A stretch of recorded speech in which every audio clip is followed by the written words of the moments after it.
Olá, eu sou Beto Ribeiro. E eu sou Carla Albuquerque. Eu vou tirar isso aqui, parece que eu estou te dando cutucadinha assim.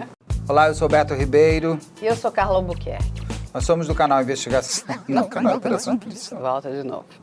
Começa você. Olá, eu sou Carla Albuquerque. E eu sou Beto Ribeiro. Nós somos do canal Operação Policial e do programa Investigação Criminal. E olha o que chegou para vocês que pediram tanto, os cadernos do Investigação Criminal. Esses são os cadernos de anotação. Tem tanto do Investigação Criminal como do Operação Policial do canal e também do programa. Tem desses tamanhos todos aqui, ó, tá parecendo mesa de merchan, né? Mas tem todos esses tamanhos. Tem as canetas. Tanto do Investigação Criminal como do Operação Policial. E tem, já falamos, da caneca do Investigação Criminal, que vocês sempre veem aqui durante o programa, todo mundo tomando o que será que tem aí dentro. Cada um tem a sua bebida preferida. Exatamente, pode ter um café, um chá, uma água. Para comprar? Para comprar, você pode entrar no Instagram da Media Land. A Media Land é quem cuida do canal Operação Policial. Então é @MediaLandPlay. Media Land Play. Aí você vai lá nos contatos e tem todas as informações. Ou você pode mandar um e-mail para loja@medialand.com.br. Todas as informações vão estar aqui no seu vídeo. Também pode comprar pelo WhatsApp, que está aqui também no vídeo. E nesse botão contato, dentro do Instagram da Media Land, que é @MediaLandPlay, você também consegue o número do WhatsApp para fazer a compra mais rápida. Então não deixe de comprar os cadernos do Investigação Criminal, do Operação Policial e anote tudo quando você estiver assistindo as entrevistas com o Beto, as lives comigo. Ó. E em breve muito mais coisas. Tem camiseta vindo, outros cadernos vindo, tem muitos outros produtos que vocês mesmos têm pedido pra gente. Seja um super fã, colecione tudo. Obrigado. Sei lá, que foi bom isso.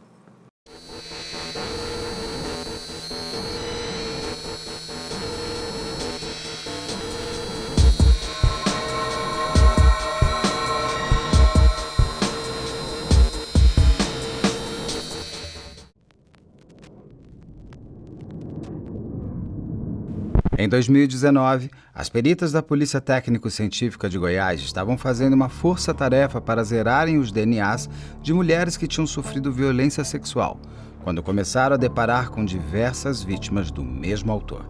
Apesar de ainda não se ter o nome do criminoso, o exame genético não deixava dúvidas. Havia um homem agindo como um serial abusador em Aparecida de Goiânia, cidade de mais de 500 mil habitantes no centro-oeste brasileiro. O alerta vermelho foi acionado pela perícia e a Polícia Civil da cidade começou a investigar quem poderia ser aquele homem que sempre abordava as mulheres em cima de uma moto usando um capacete. Enquanto a equipe de investigação começava a chegar até o autor, a perícia já contabilizava 22 vítimas do violentador em série.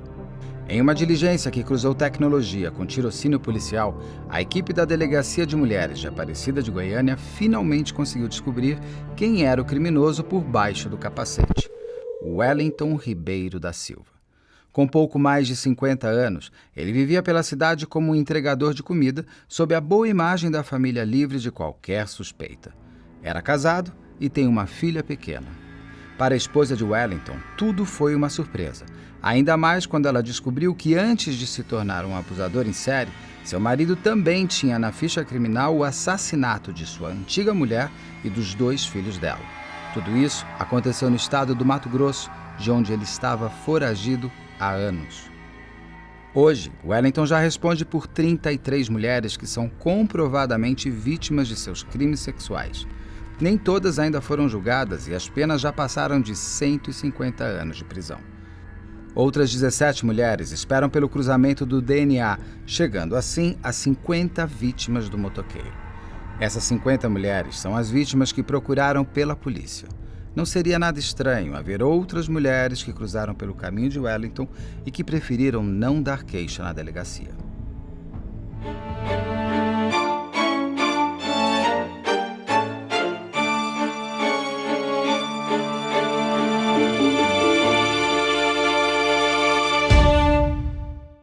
Olá, eu sou Beto Ribeiro, roteirista e entrevistador, e ao lado de Carla Albuquerque, diretor de investigação criminal.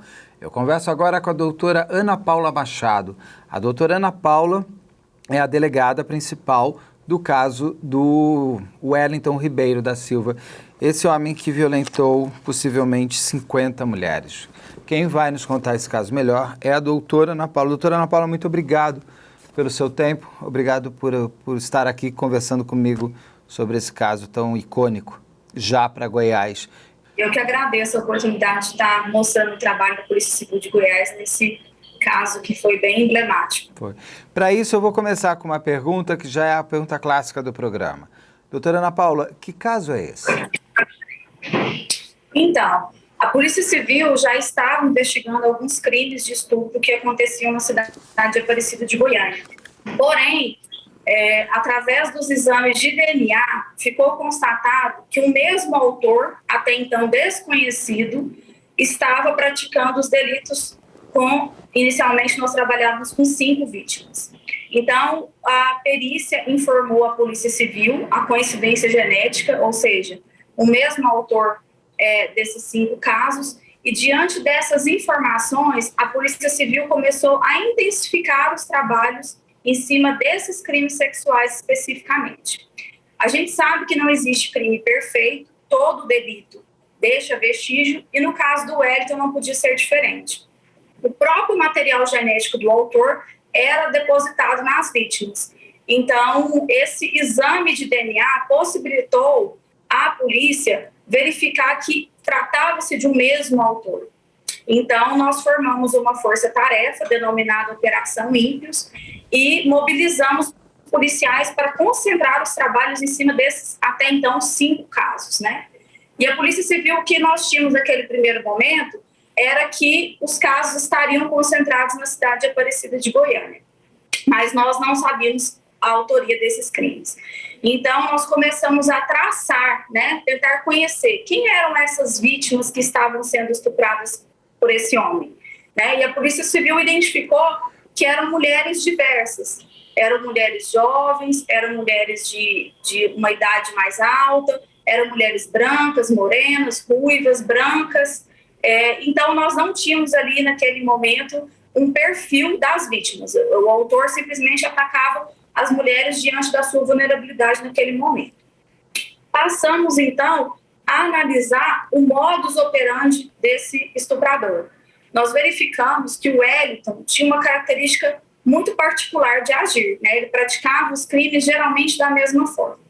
Então, nós identificamos que ele começava a atacar essas vítimas em períodos de baixa luminosidade, né? Geralmente no início da manhã, entre 5 e 6 horas da manhã, quando essas vítimas estavam saindo para o trabalho. Ele abordava essas vítimas em uma motocicleta, né? Mediante grave ameaça exercida com o emprego de arma de fogo. Obrigava essas vítimas a subir nessa moto e as levava em um local mais ermo, onde ele cometia os estupros em desfavor dessas mulheres. Um caso que nos chama a atenção é que o Wellington sempre fazia o uso de capacete, mesmo durante a prática do abuso sexual. E isso dificultava, né, tanto na identificação de câmeras, como a identificação das próprias vítimas. E isso era uma característica marcante dele, sempre no uso do capacete. Outra coisa que nos chamou a atenção, nesse caso especificamente do estuprador em série, é que a gente começou a perceber, através da investigação, que o Wellington, ele tinha uma assinatura em todos esses crimes sexuais. Geralmente, durante o abuso sexual, o Wellington estuprava essas mulheres na posição de 4, né, impossibilitando também o reconhecimento visual, e durante a prática do crime, ele sempre perguntava para essas vítimas como era a relação sexual delas com os seus parceiros consentidos. Então, nós chamamos isso de uma assinatura mesmo que ele tinha nos crimes de estupro que ele praticava.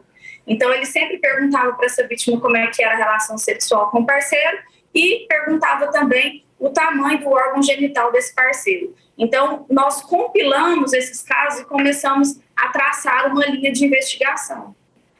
E aí foi desencadeando todo o trabalho até chegar à prisão do Wellington. E já pegando esse ponto da assinatura, quando ele conversava com a vítima, quando ele pedia, que não era uma conversa, eram perguntas, tinham respostas que ele queria ouvir? A vítima poderia falar o que quisesse ou não? se ela respondesse com meu marido é melhor, ela apanhava? Não. Se ela respondesse... algumas imaginam que nem conseguiriam responder, mas ela não tinha que responder o que ele queria ouvir. Não tinha necessidade da resposta. O que a gente observa é que ele sentia prazer naquele ato, era exatamente de estar ali verbalizando alguma coisa nesse sentido, independente da resposta que fosse dada pelas vítimas. Mesmo porque a mulher, quando está numa situação de abuso sexual, naquela situação completamente vulnerável e frente a uma grave ameaça, muitas vezes ela nem consegue verbalizar ou responder, ela nem consegue compreender o que está sendo perguntado. Então, mesmo respondendo ou não respondendo, a gente não observa também que ele agredia ou não ficava satisfeito com as respostas que eram dadas. Mas, na maior parte dos casos, a gente observa essa assinatura, que é perguntar para as vítimas como é que era a relação sexual dela com seus parceiros. Ou seja, nesse caso, ele sabia que essas vítimas tinham algum parceiro ou era também, às vezes, a mulher nem tinha um parceiro? Não, eu acredito que eram perguntas assim, aleatórias mesmo. Ele não sabia se aquela mulher era casada, mesmo porque essas vítimas eram abordadas em via pública. Então, ele não escolhia sua vítima assim, definida. Ele passava de moto nesses horários, ele conhecia bem a cidade de Aparecida de Goiânia, né? Tanto é que ele sempre escolhia locais de baixa luminosidade, locais que haveriam mulheres ali naquela situação de vulnerabilidade, e aí ele abordava essa mulher que naquele momento ele percebia que ela estava vulnerável, que ela poderia ser uma potencial vítima dele. Mas ele não voltava aos mesmos lugares? Não. Outra coisa que nos chamou a atenção e dificultou a Polícia Civil identificar o autor é que o Wellington, ele praticava o crime em diversas regiões da cidade. Os estupros que ele praticava não estavam concentrados apenas numa região somente. Então, ele andava em toda a cidade de Aparecida de Goiânia. E aí, essas investigações estavam correndo em separado, o que dificultava a identificação da autoria. Então, através do exame de DNA, que foi um trabalho brilhante feito pela Polícia Técnico-Científica através do laboratório de DNA forense, que foi possível e possibilitou a Polícia Civil reunir todos esses casos e conseguir, ao final, êxito na identificação e prisão do Wellington. Porque até então, a polícia trabalhava nessas investigações de forma separada, eram procedimentos separados. E outra coisa também no caso do Wellington, que além desses crimes que ele praticava na cidade de Aparecida de Goiânia, ele fazia algumas vítimas também com a mesma forma de agir em cidades vizinhas. Nós temos crimes praticados em Hidrolândia, nós temos crimes praticados na cidade de Abadia de Goiás, de Guapó. Então, ele frequentava não só a região de Aparecida, mas algumas cidades que eram ali divisas com o nosso município. Quando vocês começam a investigação, vocês já tinham vítimas de que ano a que ano? Quando nós começamos a investigação, nós tínhamos vítimas de 2008 e algumas vítimas de até 2019. E aí, até então, o que a Polícia Civil tinha era que dentro desse lapso existia um período grande de intervalo. Depois a gente percebeu, no decorrer da investigação, que o Wellington, num período que tinha um vácuo nessa nossa investigação, ele estava preso no estado do Mato Grosso. Então, nós temos aí vítimas do ano de 2008 ao ano de 2019, né? E aí, então, foram 11 anos praticando crimes na cidade de Aparecida de Goiânia e região metropolitana, e que só foi possível através desse trabalho intensificado e juntamente com o exame de DNA. E outra coisa que nos chama a atenção é que dentro desse lapso, dentro da nossa investigação, nós identificamos que de 2013, salvo engano, era o período que nós não tínhamos tido estupro na cidade de Aparecida de Goiânia. E aí, depois da identificação do Wellington, nós verificamos que era exatamente o período que ele tinha ficado preso, porque em 2011 ele havia sido preso em flagrante delito por um estupro praticado aqui em Goiânia em desfavor de uma mulher e de um bebê de 5 meses. Aí, como ele já tinha praticado um homicídio em Rondonópolis, no Mato Grosso, e já tinha sido, inclusive, condenado, e estava foragido daquele estado, ele foi recambiado para Mato Grosso. Então, ele ficou lá preso no Mato Grosso de 2011 a 2013, quando ele conseguiu empreender fuga do presídio lá. Então, em 2013, o que ele fez? Fugiu do Mato Grosso e retornou para o estado de Goiás e começou a cometer novos delitos, vindo a praticá-los de 2013 até 2019. Antecipando as perguntas que eu vou fazer de DNA mais para frente, mas essa eu acho interessante agora, já que está citado esse crime de estupro que o Wellington fez e por conta desse caso é que ele foi preso em 2011. Em 2011 não se fazia coleta de DNA ainda, né? Sempre foi feito a coleta de material biológico das vítimas de crimes sexuais. Mas não dele como autor, quando ele foi preso. Dele como autor, não. Dele como autor a gente não tinha ainda esse material. A gente não tinha. A gente só conseguiu o material biológico do Wellington em 2019, no momento da sua prisão. Porque a lei Até começa... então nós não tínhamos. A lei começa em 2012, né? Dos crimes hediondos. É porque é interessante que você tem vítimas de 2008, ele é preso em 2011. Se naquela época já existisse a lei, já ia dar o match com 2008, ele teria parado. Mas a vida não tem realidade paralela, foi isso que aconteceu. Voltando para a dinâmica do Wellington, ele mudava de região, ou seja, ele estudava as regiões onde ele ia atacar, ele sabia para onde levar, ele sabia que vítima ele ia pegar, ou não? Ele também ia a esmo e conseguia êxito mesmo assim? Não, nós não acreditamos nessa possibilidade dele fazer um estudo do local onde as vítimas seriam abordadas ou até mesmo qual a mulher que seria atacada. Nós trabalhamos, no caso de... Nós verificamos, né, nós comprovamos que realmente eram vítimas aleatórias. Possivelmente ele pegava ali a sua moto no período do início da manhã, entre 6 e 7 horas da manhã, e começava a andar pelas ruas de Aparecida de Goiânia, e ao identificar ali uma vítima que ele julgava estar numa situação vulnerável, né, pelas circunstâncias ali da baixa luminosidade ou pela ausência de pessoas próximas, ele abordava essa mulher e cometia o crime sexual. Não tinha um estudo prévio para poder praticar o delito. E ele chegava, como é que era a dinâmica? Ele chegava com a moto, como que ele fazia? O Wellington, ele abordava essa mulher, chegava sempre numa motocicleta, ou era uma motocicleta vermelha, ou era uma motocicleta preta.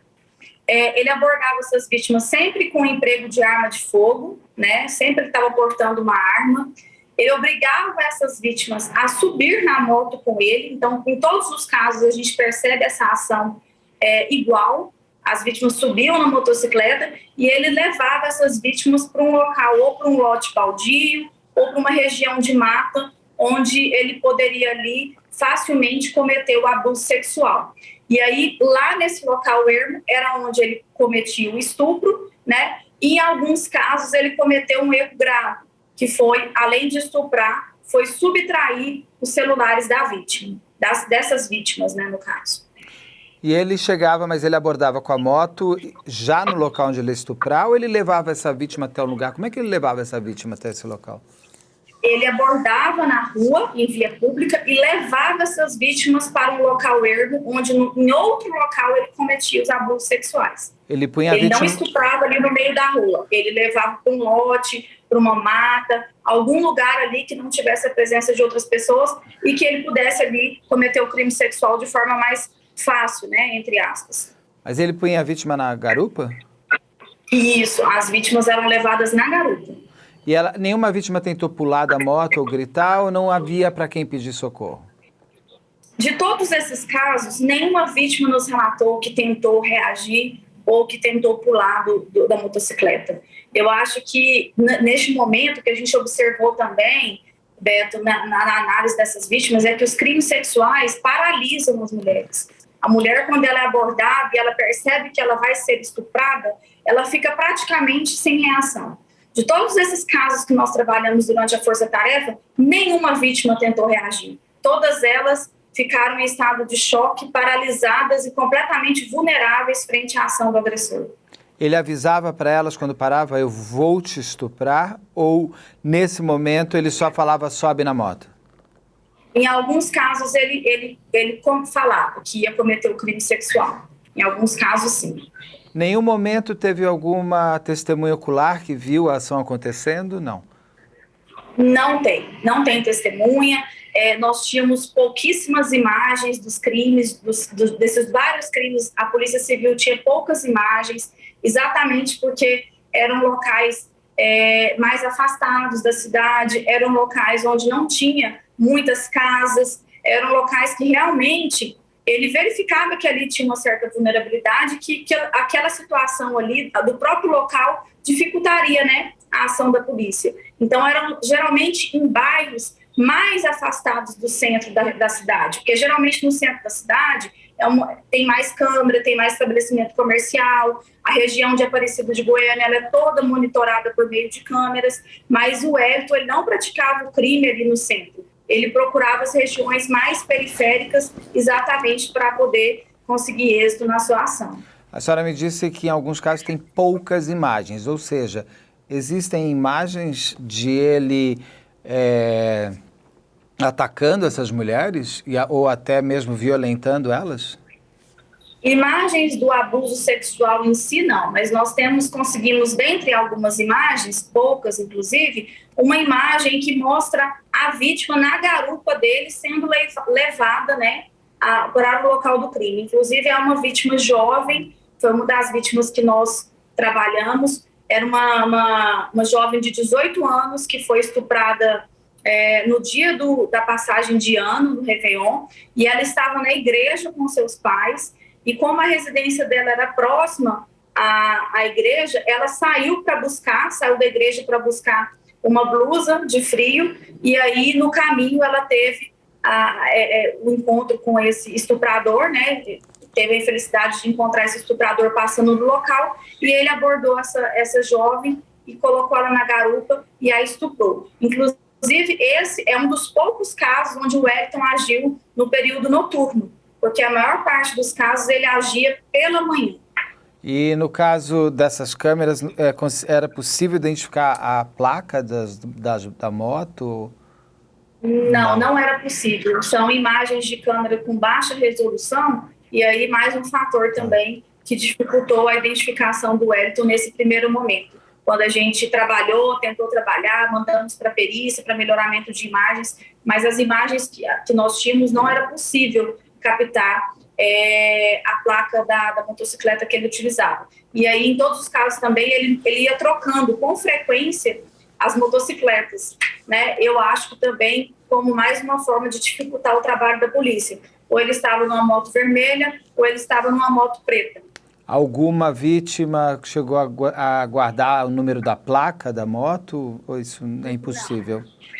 Não. Nenhuma delas não conseguia descrever placa do veículo ou qualquer outra característica. Elas só falavam uma moto preta, uma moto vermelha, uma moto preta ou vermelha. E aí, exatamente pela situação que eu falei, Beto, que as vítimas ficam completamente paralisadas. Então, elas não conseguem fazer muita descrição, né, do veículo utilizado, mesmo porque, geralmente, nesses casos, depois do estupro, elas eram colocadas de quatro, então, além de não visualizar nada ali, ela não viu o autor e também não via a moto que geralmente ficava próximo dele, né? E aí, quando ele saía, aquela praxe, né, de não olhe para trás, senão eu vou te matar, não tenta correr que eu vou te matar, e aí isso realmente dificultava a identificação por parte das vítimas. Todas as vítimas estavam sozinhas ou houve casos que as mulheres estavam acompanhadas? Nós tivemos um caso que nos chamou a atenção, dentre esses outros, de que ele foi tão audacioso, podemos dizer assim, que ele abordou 4 pessoas. Eram 4 jovens, 2 meninas e 2 rapazes. E ele cometeu salvo engano, no município de Bela Vista de Goiás, onde ele estuprou essas 2 meninas na presença dos outros 2 adolescentes. Então, ele conseguiu cometer esse delito dessa forma. Eu conversei com a promotora, ela me conta inclusive que os 2 rapazes, o que acontece? Que ele exige que os 2 rapazes façam o quê também? Não, os 2 rapazes foram obrigados a presenciar o estupro. Esses 2 rapazes, eles ficaram a todo momento presenciando o abuso sexual cometido em favor dessas 2 vítimas. E ali, uma situação também completamente vulnerável, né, porque o autor estava portando arma de fogo, e aí eles não puderam nem reagir frente àquela agressão. É que ela me contou que eles foram obrigados a violentar também as amigas. Claro que não conseguiram, simularam. E a promotora me conta uma coisa que eu achei interessante. Ela conseguiu colocar os dois como também violentados pelo Wellington, uma vez que eles foram forçados a estuprar alguém. Eles também foram... Ele foi julgado também por esses dois rapazes como também violentados. Então, eu achei essa história muito chocante também.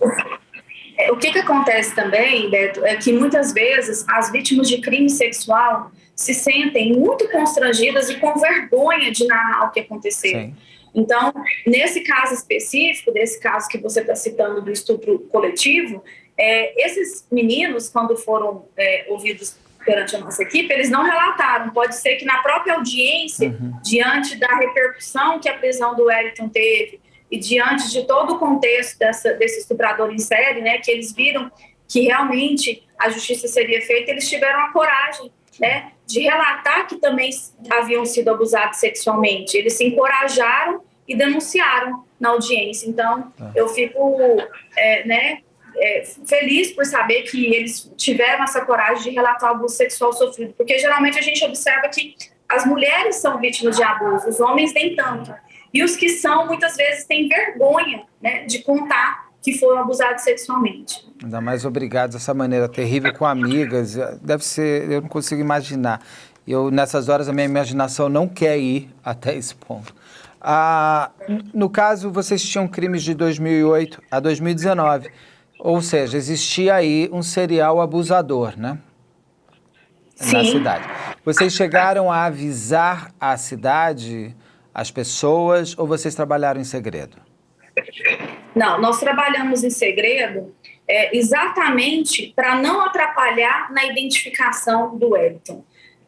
Nós não podíamos divulgar esses dados porque nós sabíamos que era um autor que estava ali, porque nós tínhamos um crime que tinha acontecido no mês de janeiro de 2019, ou seja, era um caso muito recente. Então, se nós dessemos publicidade a esse caso, possivelmente o Wellington teria fugido da cidade de Aparecida de Goiânia e possivelmente do estado de Goiás. Então, foi um fator também que contribuiu para o sucesso da identificação e prisão do Wellington. Foi ter trabalhado em sigilo, visando ali realmente identificar aquele homem que até então já tinha feito. Nós trabalhávamos inicialmente com 5 vítimas, essas vítimas foram subindo para 11, para 22, e atualmente os dados atualizados de ontem, inclusive, que eu tive cuidado de buscar ajuda da Polícia Técnico-Científica, é que já são 37 vítimas positivadas por meio do exame de DNA.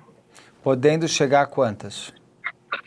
Podendo chegar, a gente trabalha com 50 ou até mais. Porque nós sabemos que em crimes sexuais, nós chamamos esses crimes de cifras negras, ou seja, nem todos os casos são noticiados à Polícia Civil. Nem todos os casos as vítimas procuram registrar o boletim de ocorrência. Então, nós acreditamos que, além dessas vítimas, as 37 que já foram positivadas, fora as outras vítimas onde não foi possível coletar o DNA, porque o material foi insuficiente, ou porque o material não foi deixado nas vítimas, ou porque ele não conseguiu consumar o ato, fora as vítimas que nem procuraram delegacia para noticiar. Então, realmente, esse caso, Beto, sem sombra de dúvidas, é o maior estuprador em série do estado de Goiás e, quem sabe, e nós acreditamos nessa possibilidade, que é o maior caso de estupros em série do Brasil.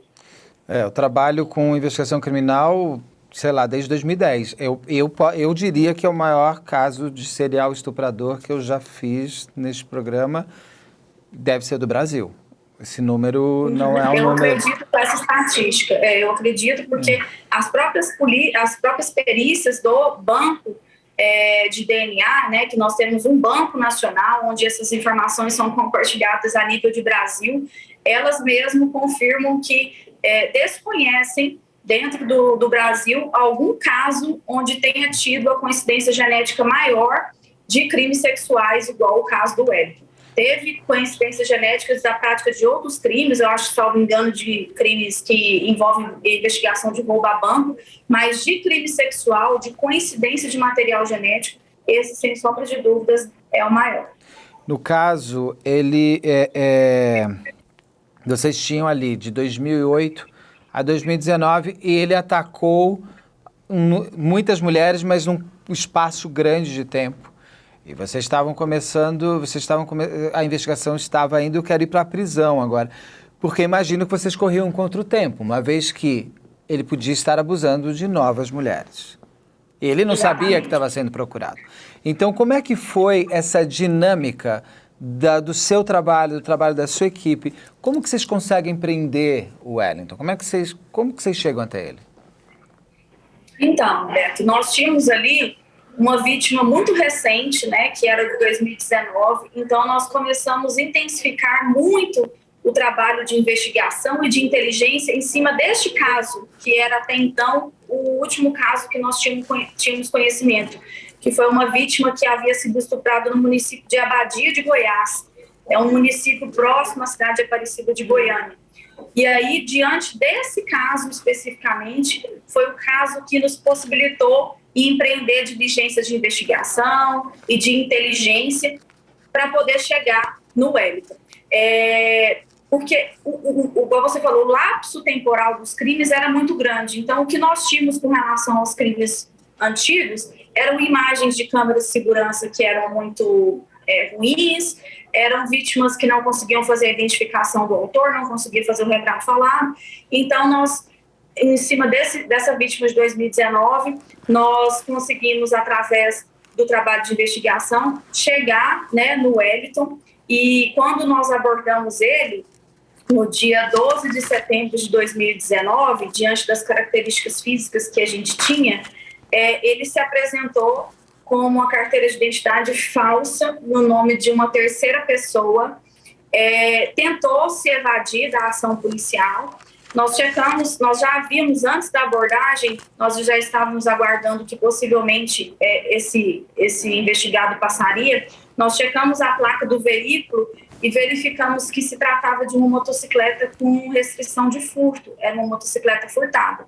Então, de imediato, nós fizemos a abordagem do Wellington, identificamos que ele apresentou-se com uma identidade falsa, né, no nome de uma terceira pessoa, e ali foi que, posteriormente, nós conseguimos identificá-lo ele como Wellington Ribeiro da Silva, identificamos que ele tinha já mandado de prisão da cidade de Rondonópolis, no Mato Grosso, e quando nós fomos na residência dele, para poder buscar a verdadeira identidade dele, né, que ele falou que a identidade verdadeira dele estaria na casa, nós chegamos lá, nós verificamos que essa casa estava cheia de objetos descritos pelas vítimas.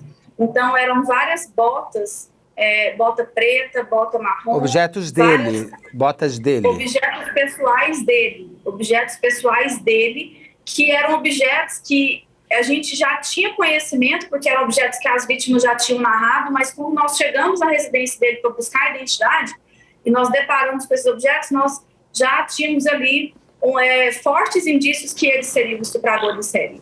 E aí, vários casacos camuflados, jaquetas de couro diversas, e esses objetos eram objetos que as vítimas já tinham descritos no momento da sua oitiva. Então, ali também a gente começou a ter fortes indícios de que aquela pessoa que nós tínhamos abordado mediante a investigação, e aquela pessoa possivelmente era o estuprador em série. E aí a gente só conseguiu confirmar mesmo que era ele através, então, do exame de DNA. Outra coisa que é importante a gente esclarecer, que num primeiro momento da abordagem policial, a Polícia Civil tinha indícios de que aquela pessoa que nós estávamos esperando para abordar poderia estar envolvida nos crimes sexuais, mas nós até então não sabíamos que era o Wellington. Aí só depois, com a sua prisão e identificação, que a gente conseguiu verificar que ele era o autor dos crimes de estupro. Mas no caso seguinte, ele foi preso ali, ele se entrega, o que ele conta sobre esses casos todos? Em um primeiro momento, Beto, ele tentou se passar por uma terceira pessoa, né? Ele apresentou a identidade no nome de uma terceira pessoa. Quando ele percebeu que a Polícia Civil já tinha identificado que aquele documento não era dele, ele nos falou o nome verdadeiro. Nós, de imediato, entramos em contato com a Polícia Civil do Mato Grosso, e verificamos que aquela pessoa, o Wellington Ribeiro da Silva, era um grande procurado daquele estado, inclusive tendo cometido uma chacina, conhecida como Chacina do Monte Líbano, onde ele matou a sua companheira e os 2 filhos dela degolados. Então, foi um caso que já tinha causado grande comoção social na cidade de Rondonópolis e que ele estava foragido de lá. Então, naquele primeiro momento, a gente tinha essa informação de que ele era o Wellington e que essa pessoa era foragida do estado do Mato Grosso. E aí, depois, durante o seu interrogatório, ele começou a confessar alguns dos crimes que nós já investigávamos, inclusive narrando características e detalhes da forma que ele tinha agido. Então, alguns crimes foram confessados por ele durante o interrogatório, antes de sair o exame de DNA, e depois ele negou os outros crimes, as outras dezenas de crimes. Mas os primeiros crimes ele confessou e os demais ele negou. E aí, o exame de DNA veio exatamente para comprovar que ele era o autor de todos esses delitos, embora ele até hoje negue a prática de todos eles, de alguns deles, né? No caso, se ele já tivesse sido julgado e tudo mais, ele já seria obrigado, inclusive, a dar o seu material genético para ficar no banco de dados do DNA. Ele não sei se ele seria obrigado. Eu vou te perguntar como é que vocês conseguem que ele ceda a coleta do DNA dele?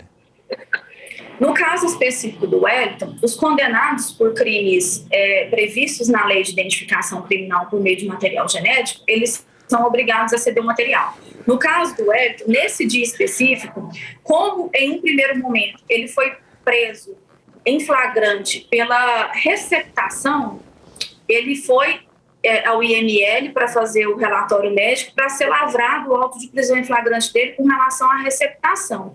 E como nós já tínhamos suspeita de que ele poderia ser o autor dos crimes sexuais, e ele negava em um primeiro momento a sua autoria, ele mesmo se prontificou e autorizou a coleta do seu DNA. Então, esse material que nós temos do Wellington foi um material coletado com o seu consentimento, porque, primeiramente, ele negava a prática dos crimes. Então, ele falava o seguinte: pode coletar meu DNA, não foi eu que cometi os crimes, e assim nós fizemos. Coletamos o material genético dele. E aí, através desse material genético, nós conseguimos identificar a autoria. Mas, autores de crimes sexuais, após a condenação, esse exame ele é compulsório, né? Um exame indolor, por meio de uma SUAB, mas até então, mesmo com as condenações que ele tinha anteriormente, a Polícia Civil não tinha o material genético dele. E poderia, pelas condenações anteriores, poderia solicitar a coleta do DNA dele, mesmo se ele não quisesse?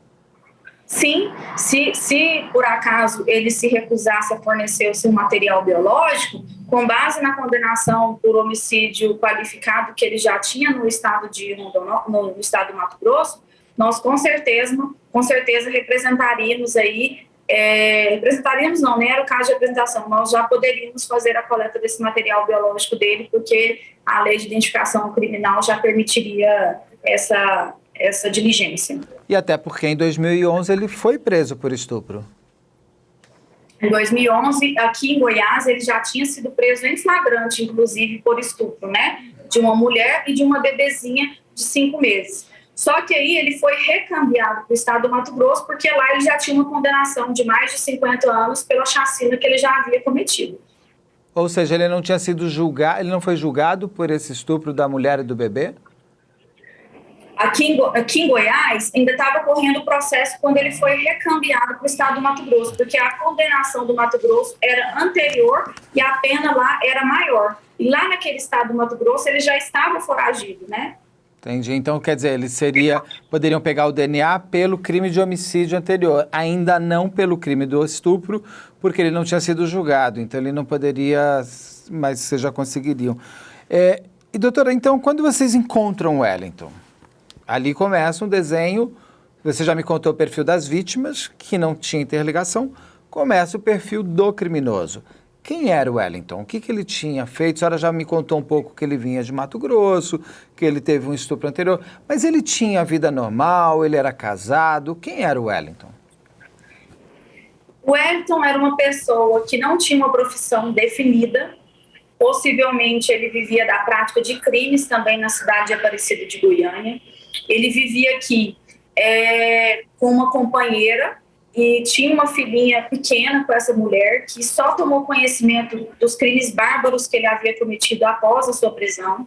No momento da abordagem, ele estava numa motocicleta com uma gavetinha atrás, com uma garrafa d'água, simulando ser um trabalhador, simulando ser um entregador, né? E geralmente, pelas características da moto, não era uma pessoa que levantaria suspeitas, né? Porque se passava por um entregador de água.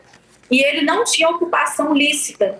Ele tinha o hábito de vender celulares no camelódromo, aqui de Aparecida de Goiânia. Celulares das vítimas? Tanto os celulares das vítimas, né? Porque ele, além de estuprar, ele subtraía esses aparelhos. E aí, celulares também provenientes, possivelmente, de outros crimes de furto e roubo. Ele tinha, então, ele era conhecido ali na região do camelódromo de Aparecida de Goiânia pela venda constante de aparelhos celulares sem procedência. E aí ele tinha uma vida assim, sem profissão definida, quando morava num barracão alugado. A família desconhecia o seu comportamento criminoso. A família dele aí. A família atual dele, a esposa dele, desconhecia, ficou em estado de choque ao tomar conhecimento de tantos crimes praticados por ele. Inclusive, ele era o pai da filhinha dela de 5, 6 anos. E ela ficou, assim, muito chocada com a situação, porque a criança gostava muito do pai, ele era muito presente, ele apresentava ser uma pessoa carinhosa.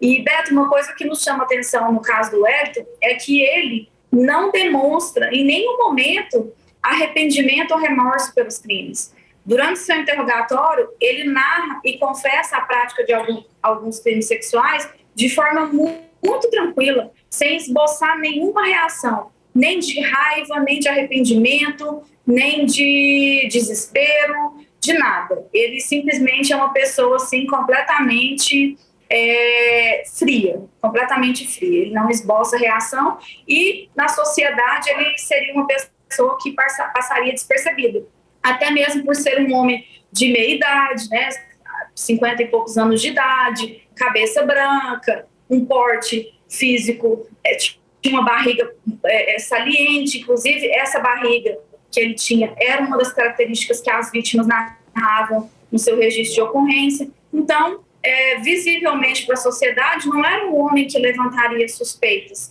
de ser um estuprador. Ele não possuía umas características assim que levantariam a hipótese dele ser um criminoso. E vocês chegaram a fazer alguma análise psiquiátrica, psicológica, para ver se ele é um psicopata?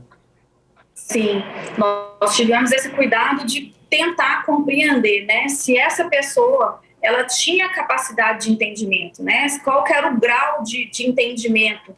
E aí nós fizemos, através do psicólogo forense, um laudo psicológico que indicou que o Wellington ele tinha plena capacidade de entendimento dos seus atos. Mas... E esse laudo, inclusive, foi apostado nos autos de investigação e depois remetidos ao Poder Judiciário. Então, ficou constatado através do psicólogo criminal que o Wellington era capaz de compreender os seus atos praticados. Mas um psicopata é capaz de compreender e tem toda essa geladeira interna para falar do crime e essa máscara social que eles buscam para ninguém descobrir que ele é psicopata. Ele foi identificado pelo psicólogo forense como um psicopata?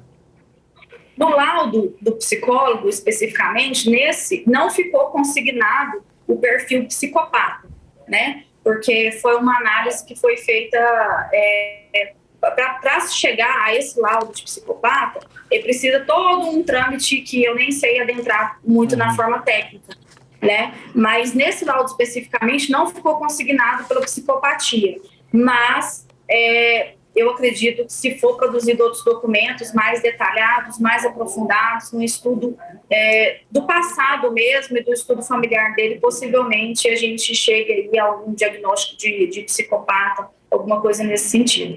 E outra coisa, o Wellington, Beto, ele já tinha, né? Ele vem de um histórico criminoso ao longo de anos. Eu acho que ele nunca teve uma profissão definida que não seja o crime. Tanto que no Mato Grosso, o Wellington, além dessa chacina de Monte Líbano, no qual ele foi condenado, ele era chefe de grupos, né, de roubos e homicídios praticados na região.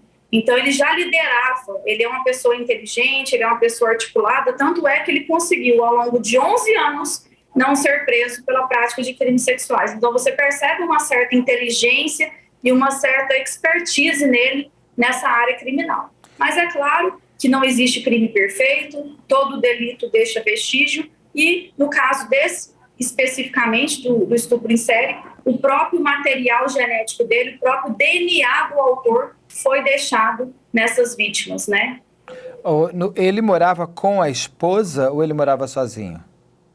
Ele morava sozinho, mas tinha um relacionamento fixo ao longo de anos com essa companheira. Ou seja, essa casa dele, onde ele tinha esses pertences, era uma casa só dele?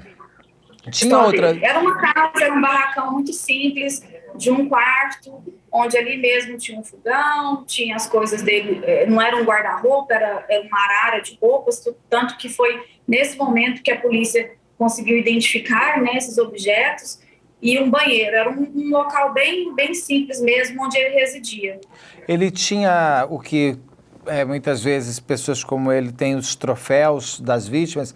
Ele tinha objetos das vítimas na casa dele? Celulares, alguma outra coisa?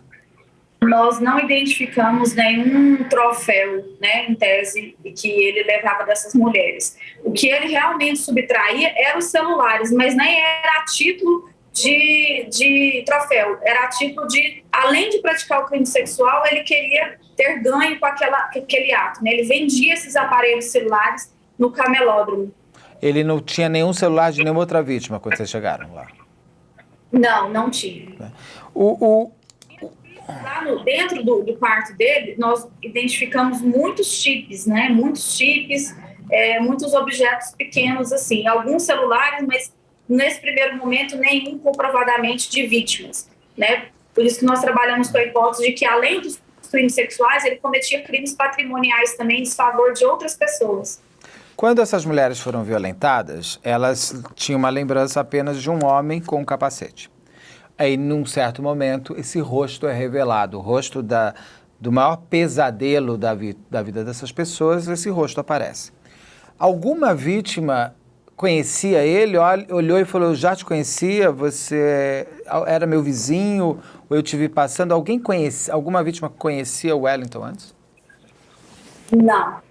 Exatamente pelo uso do capacete, né? Nenhuma vítima conseguiu fazer o reconhecimento pessoal dele. Inclusive, tinha algumas vítimas que a gente mostrava a foto, olha, identificamos, a Polícia Civil identificou o autor do crime do qual a senhora foi vítima, essa pessoa, a senhora reconhece? Elas não reconheciam. Exatamente, primeiro, porque pelo uso do capacete, segundo, pelo estado emocional que a vítima fica no momento do crime sexual.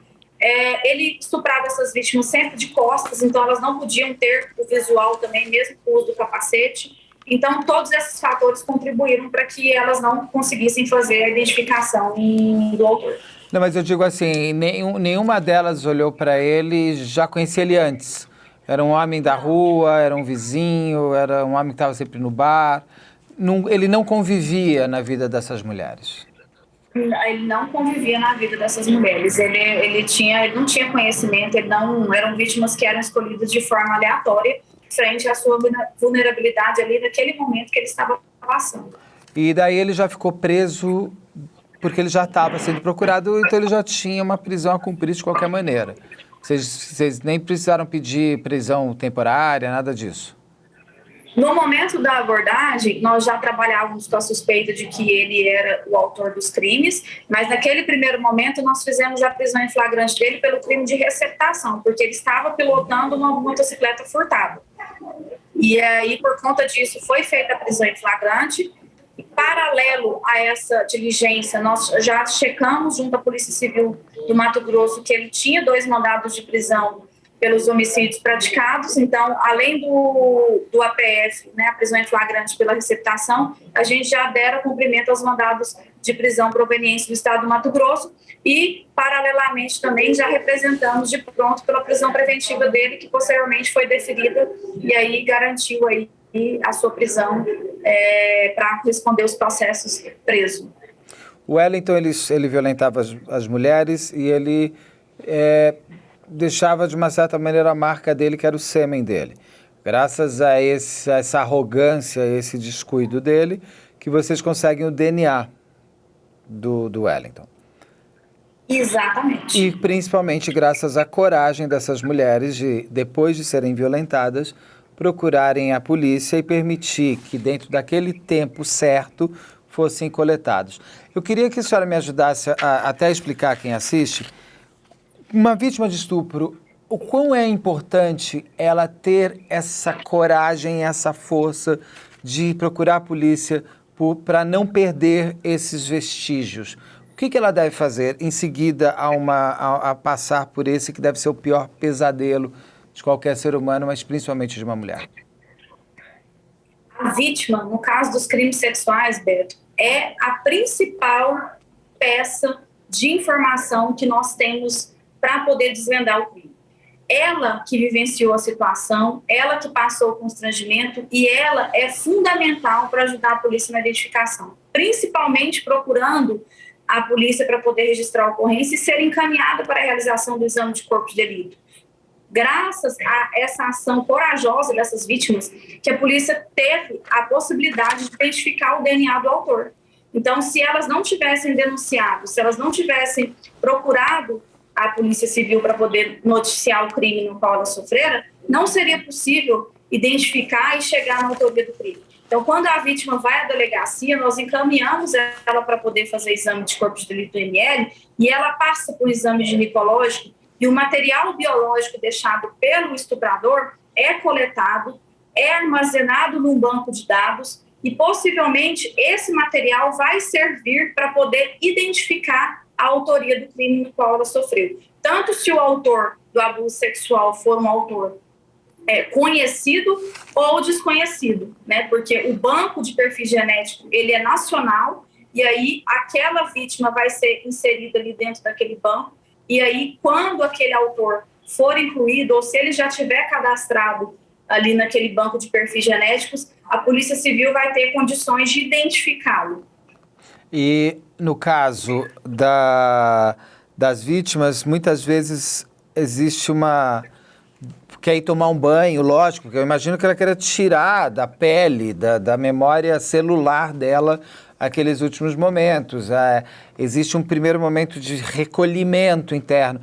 É importante que essas mulheres, ou esses homens também, que homens também são violentados, mas principalmente essas mulheres, vão imediatamente para casa. Isso, a nossa orientação é essa, que mesmo que seja a vontade inicial de tomar um banho, de lavar ali a região genital para poder tirar aquele material, né, que faz lembrar o abuso sofrido, a gente orienta que não faça isso, que procure primeiro a delegacia para registrar a ocorrência, se for o caso de procurar um atendimento médico, mas que é necessário a gente coletar essa prova primeiramente para que a gente futuramente tenha, né, elementos e vestígios para poder chegar na autoria do crime. Doutora, essas mulheres, eu imagino que o momento que aquele rosto se revela deve ser um misto de horror e de alívio, porque ele foi pego, né? Como que essas vítimas estão hoje, se a senhora sabe, ou como elas ficaram no momento da prisão do Wellington? Existe alívio, existe irritação, existe ódio? Como que elas estavam? E se a senhora souber, como elas estão hoje? O que chamou a atenção, não só minha, mas de toda a equipe nesse trabalho, especificamente de apurar tantos crimes sexuais de uma vez só, foi exatamente a reação das vítimas quando elas tinham que relatar novamente os abusos sexuais sofridos, mesmo vítimas de anos atrás. Elas se mostram completamente abaladas psicologicamente, choram ao reviver aquela história. Para elas é muito dolorido, é muito triste, causa um abalo sentimental imenso. isso acaba influenciando no próprio relacionamento dessas vítimas com seus parceiros consentidos, acaba influenciando em parceiros posteriores. Então, realmente, Beto, o que a gente observa é que o crime sexual, ele deixa marcas eternas nessas vítimas. As vítimas se mostram muito abaladas, com muita dificuldade de relatar e vivenciar o que elas sofreram. Então, mesmo mulheres que viveram abuso sexual há décadas atrás, elas se mostraram no momento das oitivas, né, porque nós tivemos esse cuidado de ir atrás de todas as vítimas novamente, elas se mostraram completamente abaladas, e eu acho que é todo esse sentimento que você descreveu, é medo, é raiva, é insegurança, é um pouco de tudo, sabe? Eu acho que é um misto de sentimentos que elas vivem no momento que elas relembram os casos e no momento que elas descobrem que aquele agressor foi preso pela polícia. Uma vítima de abuso, de violência sexual, ela às vezes ela sofre várias violências além do que ela sofreu com o abusador. Tem a violência familiar, muitas vezes de pessoas que não dão apoio e tal. E muitas vezes existe uma depressão muito grande que faz essas pessoas não terem mais o motivo de continuar seus dias. Aconteceu alguma coisa com alguma delas, ou com alguma dessas vítimas? Nós temos uma vítima que no curso da investigação nós identificamos que os familiares, né, alguns relataram que ela teria sofrido depressão e por conta da depressão ela teria isso, a depressão desencadeou uma série de outras doenças que chegou a levá-la a óbito, né? Era uma vítima jovem, à época ela era adolescente e nós não temos comprovação, né, médica ou técnica que pudessem provar que ela foi vítima por conta da depressão, ela chegou a morrer. Mas com certeza eu acredito que o psicológico pode ter influenciado no corpo para que ela desencadeasse uma outra doença que levasse aí a óbito e tem piorado, com certeza piorou com o abuso sexual que ela sofreu. O DNA do Wellington foi jogado também no Banco Nacional, porque eu sei que foi no banco tem um banco só de Goiás, não é isso? Dos crimes de Goiás, e tem um Banco Nacional. Estou errado? Não, é isso. O Wellington foi jogado no Banco Nacional também? Tem vítimas de outros estados? Até o momento eu desconheço. No curso da operação, nós não tínhamos vítimas ainda positivadas de outro estado. Nós tínhamos só essas vítimas positivadas de Goiás.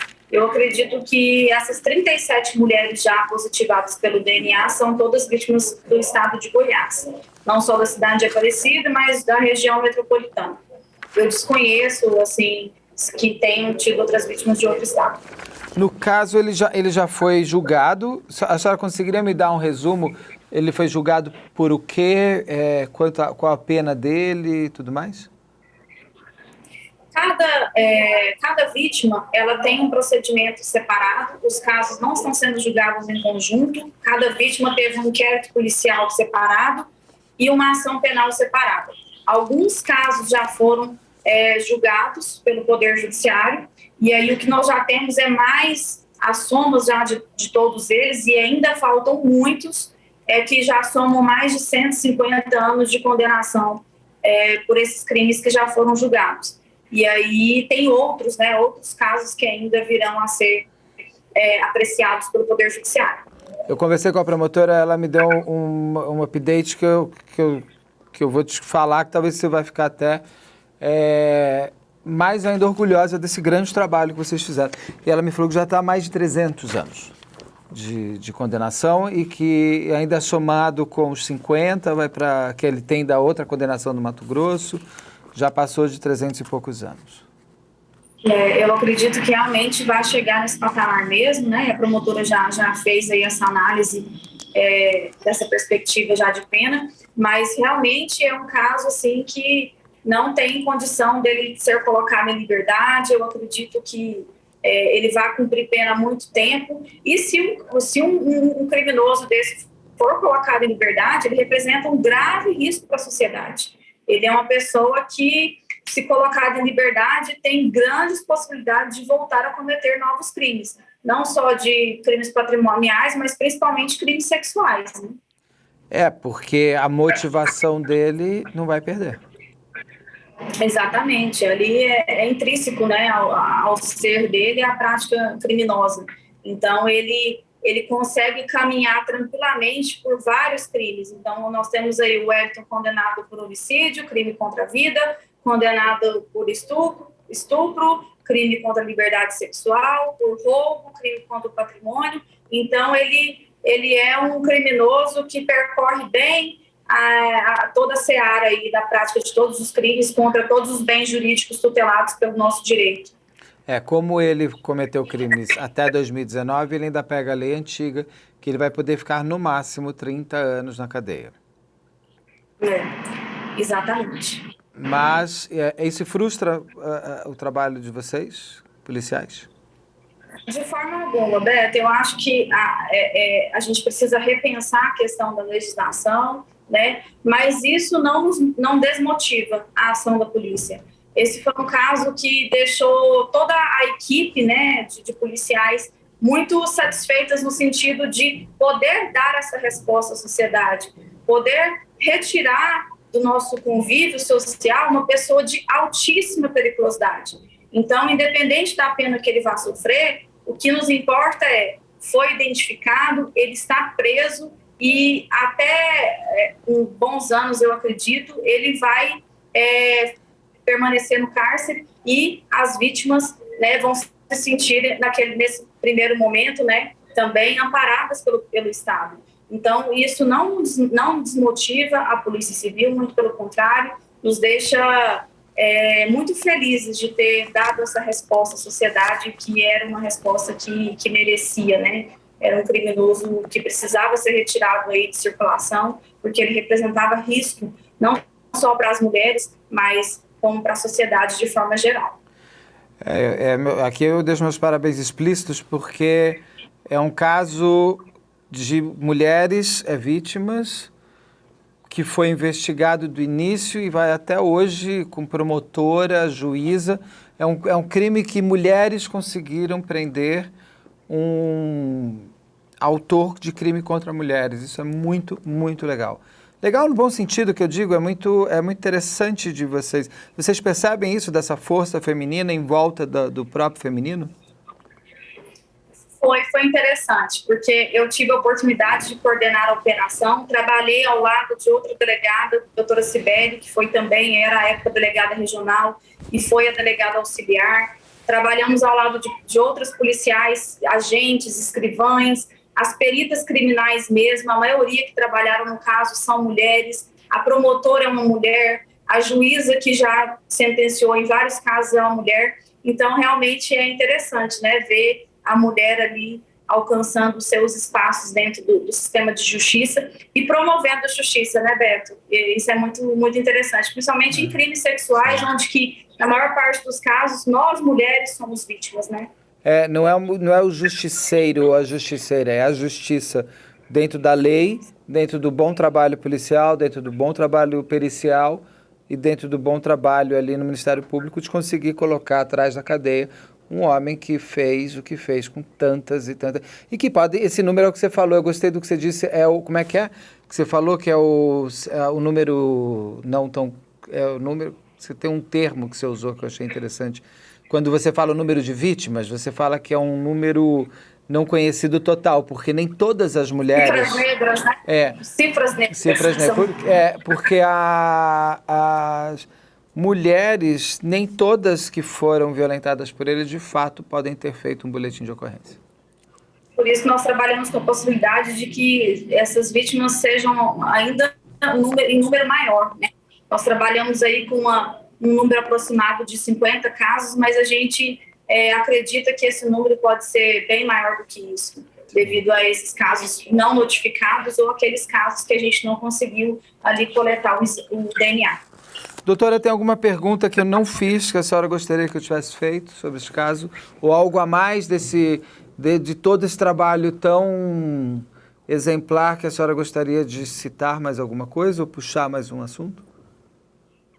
Eu acho que foi tudo bem explorado, sabe, Beto? Eu acho que a gente conseguiu, de uma forma, dar uma visão geral da investigação. É claro que tem detalhes que até por conta do nosso trabalho a gente não pode divulgar, né, o trabalho de inteligência e de pesquisa que é feito dentro da Polícia Civil, mas eu acho que de forma geral a gente conseguiu abordar bem como é que foi tratado o caso, e deu para exemplificar bem a situação. Foi um caso complexo, que mobilizou muitos policiais, isso também foi importante, foi um momento de integração de todas as forças, né, dentro da própria Polícia Civil, tanto de delegados, de agentes, de escrivães, de papiloscopistas. Nós contamos com a parceria, que foi extremamente importante, o apoio do próprio Ministério Público, com o apoio do Poder Judiciário, e eu acho que a integração de todos esses órgãos de justiça, que no final todos representam o Estado, né? Nós estamos investidos aqui de um cargo, mas nós representamos o Estado. O Estado conseguiu dar uma resposta para esse caso, e eu espero que o Wellington permaneça preso e cumpra a sua pena, e a justiça já está sendo feita nesse caso. Uma pergunta que me veio agora sobre a filha do Wellington e a esposa do Wellington. E por acaso elas teriam sido abusadas por ele também, não? Até no momento dos trabalhos da operação, eu não tinha esse conhecimento e não chegou ao conhecimento da Polícia Judiciária até então essa informação. Nós não fomos noticiados de um possível abuso sexual que a esposa e a filha teriam sofrido, não. A esposa, assim, em off, né, teria comentado que teria sofrido uma relação sexual não consentida no curso do relacionamento, mas isso não ficou muito bem delimitado e não ficou muito bem provado. Tá. Doutora, muito obrigado. Parabéns mais uma vez pelo seu trabalho. Eu vou fazer uma última cabeça de encerramento, eu já volto para me despedir aqui com a senhora, só um minuto. Conversei agora com a doutora Ana Paula Machado, a delegada que coordenou com muita maestria essa operação toda para colocar na cadeia o Wellington Ribeiro da Silva. Como a gente fala, se você é uma vítima de violência sexual, você é a vítima e jamais se sinta envergonhada ou culpada de absolutamente nada. Quem tem que se sentir culpado, que a gente sabe que não vai se sentir, é o autor. Procure a polícia, procure as delegacias de mulheres que existem pelo país inteiro, confie na polícia, porque somente dessa maneira que você vai conseguir colocar atrás das grades quem fez o que fez com você e impedir que esse autor faça com uma outra mulher o que você também pode estar passando. Isso vale para os homens também, que alguns também são violentados, mas aqui no caso para as mulheres, uma vez que o Wellington Ribeiro da Silva era um abusador, se eu posso usar essa palavra, deveria ser uma palavra mais forte, mas aqui eu vou usar abusador de mulheres. Obrigado e até a próxima.